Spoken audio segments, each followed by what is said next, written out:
Welcome to the Human Capital Innovations Podcast, your go-to source for personal, professional, and organizational growth and development.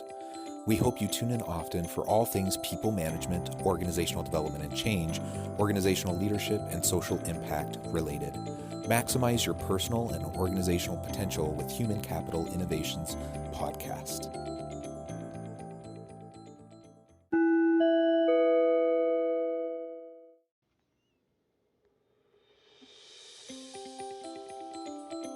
Welcome to the Human Capital Innovations Podcast. In this HBR Minute HCI podcast episode, I explore the recent HBR video, How to Have a Hybrid Meeting That Works for Everyone.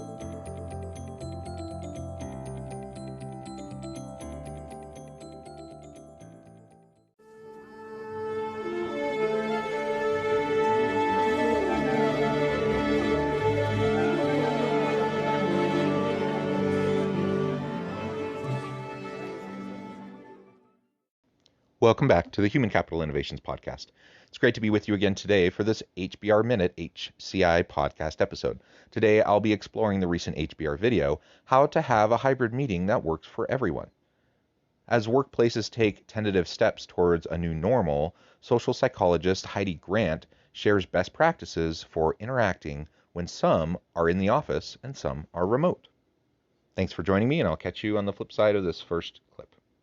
As we enter this new post-COVID world of hybrid work between virtual and in-person, a lot of our old habits are really not going to keep working. We have a lot of stuff that we need to figure out. How to have meetings, how to show up, cameras on, cameras off. There's a lot we know about the science of human behavior, of perception, that we can apply to figure out what the new normal should look like. So you'll see these articles that say, well, it's important to have cameras on. Then you see these other set of articles. They talk about Zoom fatigue. Let people keep their cameras off. That's what you should be doing. So, well, which is it? The important thing to realize is that you have to do one or the other and not a bit of both. A bit of both is terrible. When some people are on and some people are off, that's going to create a very, very uncomfortable dynamic. The people whose cameras are on feel more vulnerable, right? You can see me. You can see how I'm reacting, but I don't know how anybody else is reacting because their cameras are off. The people whose cameras are off are also less likely to be sort of the focus of conversation. They have to fight to get in. What you have to do is really decide, when will we decide cameras will be on and when will we decide cameras will be off? I like how she concludes that opening point, that we need to make decisions about when cameras are going to be on, when they're going to be off. Now, I disagree with her when she says we have to just make a choice. We can't do both. We have to do one or the other. I do think there is more flexibility to it than that, and we do need to try to be accommodating. There are a wide range of reasons why people may, in the moment, need to turn their camera off, and we don't want to shame people from turning off their camera, even if just for a few minutes, if they need to, for a variety of reasons. So let's not be too rigid, but her point about being more thoughtful about our meetings and trying to decide, generally speaking, for this meeting, is this a camera on meeting? Is this a camera off meeting? And frankly, if it's a camera off meeting, the question is, do you need to be doing it over Teams? Can it be a conference call to take away the temptation that anyone might have to even turn on their camera? It signals and lets people know that they don't need to worry about it. Regardless, though, her point is well taken. If we can be thoughtful in advance of a meeting and then signal to our people whether this will generally be a video on meeting or a video off meeting, I think that's a really great thing to do, because there is an imbalance when you're trying to have a meaningful conversation with a group of people and it is largely mixed.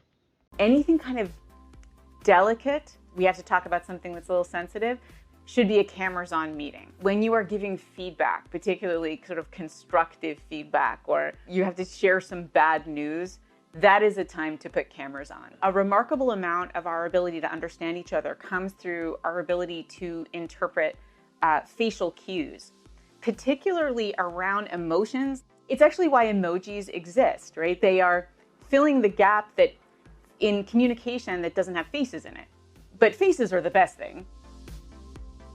Celebratory meetings, that's one of the hardest ones. If the purpose of the meeting is to sort of celebrate something and everyone's going to be laughing and talking and clapping and that sort of thing, if some people have to be virtual, then everyone has to be virtual. Meaning if you're in the office, go to your desk and participate in that meeting actually from your computer, because those are the worst meetings for virtual participants. You can't hear anything, people are making jokes, they're all talking at the same time. It's impossible to break into that conversation, and it's better to have everyone be virtual in a celebration if you can't have everyone be in person. It's about, okay, when do we need to have it on? We want this to be a bonding experience. The purpose of this meeting is to strengthen sort of team connection. Cameras on. Everything else, like this is just a check-in, this is just logistics, this is just, we have to share some information back and forth. Cameras off, right? Give people a break.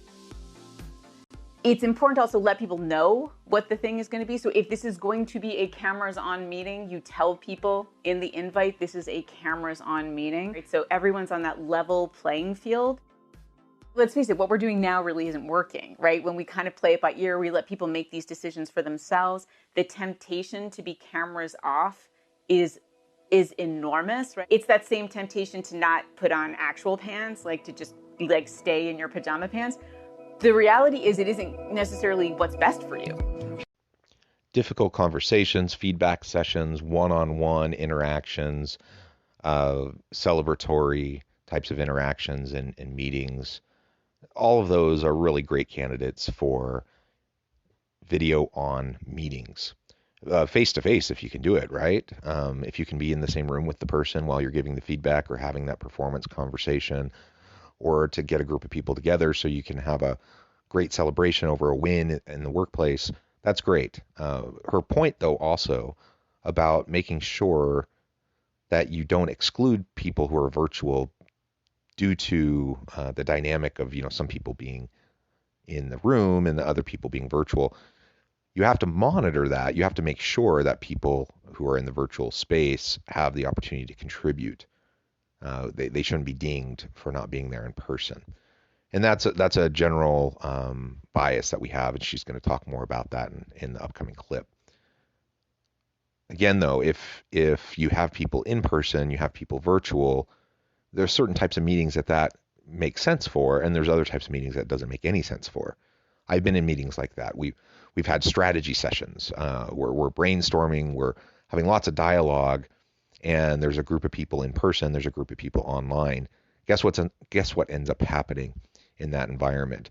It's very interactive, right? And it's hard to even hear what's going on in the room with the people who are face to face, and they forget about the people who are online, and they don't really get included. And so it's really ends up just being a frustrating waste of time. In that situation, even if you have half the people who are together face to face, it's probably going to be more effective if everyone just jumps online and you just do a virtual Teams meeting with everybody, and then everyone is there. You can interact, you can hear, you can even record it so you can go back and review later. That's going to be much more effective. Also, like I said earlier, it is important to let people know what to expect in an upcoming meeting. That applies to just having an agenda. What's the purpose of the meeting? What are the objectives of the meeting? What type of meeting is it? Is it a working meeting, or is it an informational meeting? Is it a feedback session? Is it a strategy session? So you communicate that in advance through an agenda so that people have the opportunity to prepare, and they can come ready to have a good conversation, good interactions during the meeting. That's just common sense. That's good meeting practice, regardless of whether you're face-to-face, virtual, hybrid, whatever. What she's suggesting here is that we just add to that. Now we make a note that this meeting is one where we're going to have a lot of interaction. It would really be helpful if everyone could have their cameras on. You let people know in advance. That way they can prepare. That way they can make sure that they're in a place where they're better situated to have their cameras on. And then there's no question. And then you don't have that awkward start of the meeting where you're trying to encourage people to turn their camera on and then some people aren't. You're frustrated. Just let them know. This is a camera on meeting. This is a camera off meeting. Tell them in advance.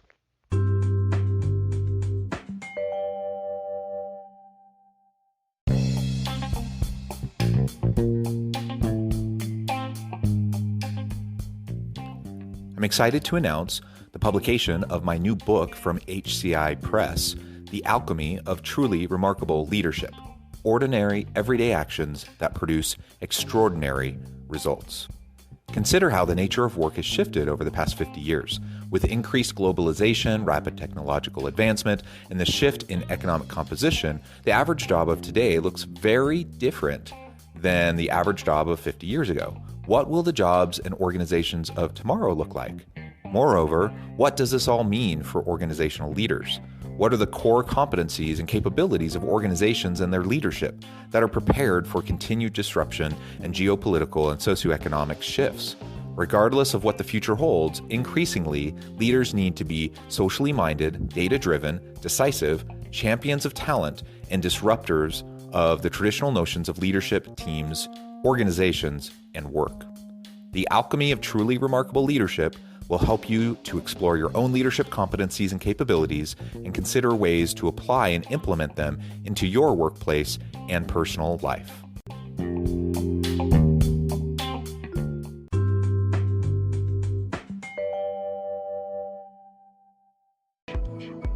Your self-image is actually starting to shift a bit and not in a good direction. There's actually a lot of research that shows that bothering to get dressed, bothering to groom yourself, that has an enormous impact on how we see ourselves. Because at some point during the day, you are gonna look in a mirror, right? If you just go in the bathroom to wash your hands or brush your teeth, you're gonna see what you look like. It impacts us in ways that we often don't realize, that are often sort of implicit. Making yourself like how you look in the mirror is something that is actually self-esteem boosting and is actually good for your well-being.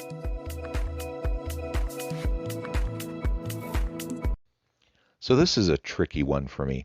I absolutely believe that we should take care of ourselves. We should get up in the morning. We should have a clear demarcation from our home life into the start of our workday. If we're virtual, have some sort of practice, some sort of ritual that you are involved in to clearly mark when you're going from home life to work life. Don't just roll out of bed and then go and sit at your computer and start working. So I agree with that. And I agree that, of course, we need to take care of ourselves. We need to shower. We need to get ready. We need to feel good about ourselves by taking care of ourselves. Absolutely. If you watch the video, though, you can see all these images of people dressing up in suits and ties and pantsuits for women and stuff like that. And that, I think, is rather silly. Now, if you feel better when you wear a suit and tie or a pantsuit, and that makes you feel more professional and more responsible and feel good about yourself, and you're able to be productive that way, fantastic. Go for it. I wouldn't begrudge anyone the ability to choose how they dress. But along with that, I wouldn't ever suggest that people need to dress up that way. I can take care of myself. I can be very conscientious. I can care about how I look, and I can care about my physical appearance, my emotional, the connection to my emotions. I can care about all of that and not wear a shirt and tie.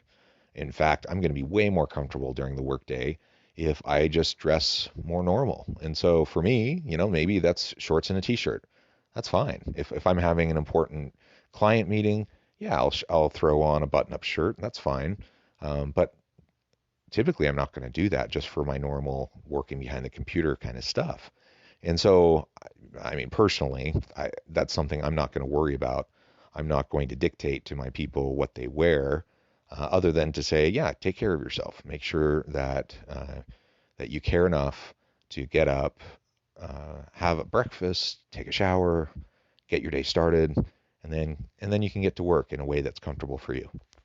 There's real danger in that, I think, as we go back to an in-person world, that we're just going to pick up our in-person world habits, not thinking about how that's going to impact our virtual colleagues, inadvertently creating sort of a tier status where the people who are there in person are like the first tier and everybody else is the second tier. So one very simple practice, whenever it's time for people to comment, to ask questions, to provide input, you make it a practice of going to the virtual people first. it's one bias will counteract another, right? So the bias you have with virtual participants is called like distance bias, right? We tend to value things more that are closer to us. So already they're kind of at a disadvantage. But what you then give them is primacy effects. They get to speak first, right? So they're the first thing that is heard. They set the direction the conversation goes in.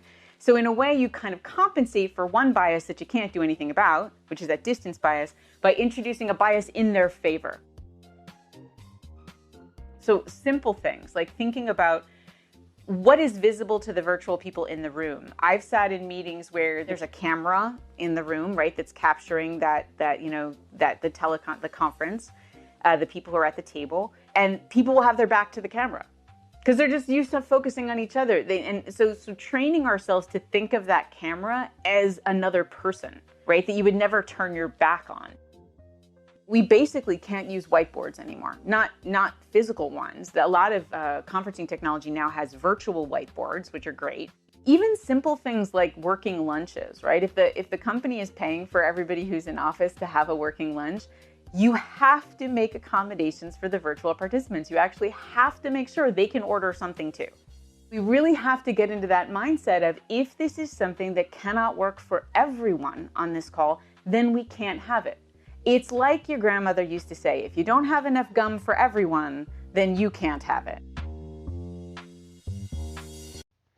I really do worry about this tiered status issue as we have hybrid work arrangements. If people are there in person and some people are virtual, inevitably because you have limited face time with your boss when you're not in the room and when you're virtual, and because it can be more difficult to break into a conversation to share your thoughts or your insights, that really can potentially negatively impact the dynamics of the group, and it really can create a tiered status system within an organization that can be really problematic, especially when you look at who will probably disproportionately want to continue having more flexibility in working from home.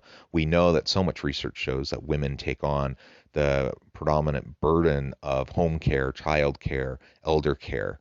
And so if they're trying to juggle everything and they want to be able to work remotely, and then you have people in the office, in the face-to-face meetings who are disproportionately men, and there's that bias, what's going to end up happening? You're going to have more promotions, you're going to have more projects going to men, and you're going to perpetuate gendered stereotypes, you're going to perpetuate the gender leadership gap, the gender pay gap. All of that is a huge problem. And whether we're talking about gender specifically or not, generally speaking, people who are remote are just going to have a harder time breaking in. And so what does that mean? Is there anything we can do about that? Of course, it's actually super simple. Just make sure that whoever's running the meeting, that you remember this bias and this dynamic and how it can quickly emerge, and then you facilitate. That's the job of the person leading the meeting. Facilitate the meeting to make sure everyone has an opportunity to contribute, that they can be heard, and that their input can be valued.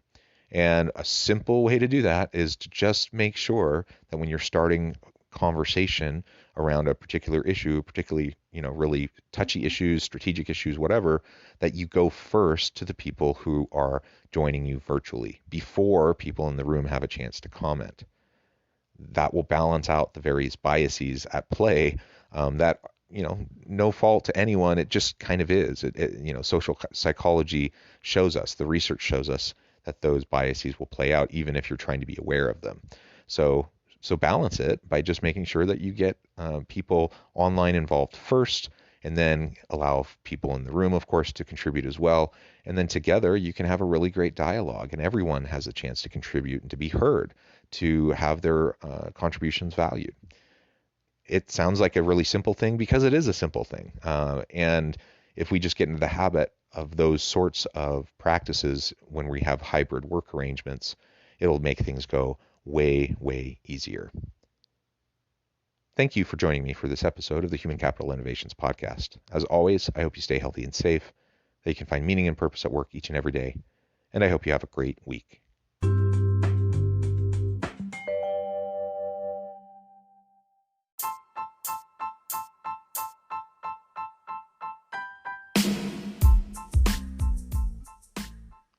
We We are excited about the launch of HCI's new magazine, Human Capital Leadership. Human Capital Leadership is a free, interactive e-magazine designed to help individuals, leaders, and organizations find innovative approaches to maximize their human capital potential. We will be publishing issues quarterly in August, November, February, and May. Check out the first issue and let us know what you think.